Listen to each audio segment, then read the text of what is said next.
Kde bolo tam bolo, bol raz jeden muž, ktorý ovládol Stredomorie a získal všetko bohatstvo sveta. Volal sa Rímska ríša. Mal bohatstvo, slávu a veľký... Dobre. Vraví sa, že muž, ktorý to všetko získal, jedného dňa zmizol. A nikto nevie prečo.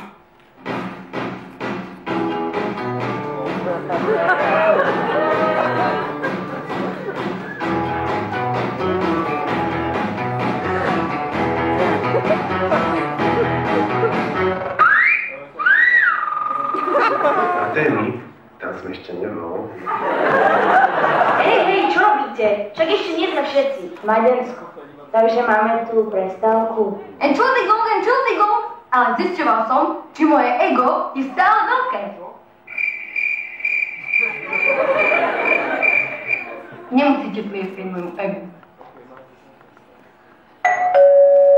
Slovo ego pochádza z gréckeho ego, čo znamená ja. Tak sme tu všetci. Nie, ešte nám niekto chýba. Ja viem. Pasta! Taká malá krajina. Pivo, pašteka, Klaus. Áno, už viem. Česko. A ešte budeme veľmi dlho čakať. Na skrátenie dlhej chvíle vám porozprávam o mojej egyptskej výprave. Egypt vie, ako správne uvítať okupanta. Prosím. Vážená, musím sa pochváliť, včera som mal tie najlepšie Mozartgule doteraz. Čo prosím? I hneď požadujem autonómiu. Slovo autonómia pochádza z gréckeho autonómia, čo znamená nezávislosť. Achtung Merz, Struhos, Olomouc.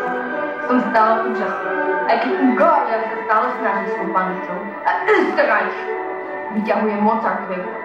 Ale ja som stále účastný a môj ego je väčší. Čo tam robíš, Prusko?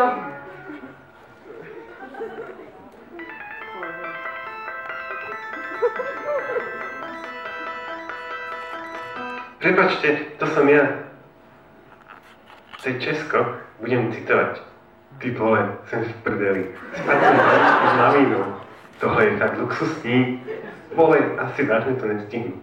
Ďalším ostatním uvidíme sa příště manze. Mazec. Takže máme tu prestávku. Tak s týmto nám pomôže už len hrdina. Slovo hrdina pochádza z gréckeho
Táto scénka bola poučná.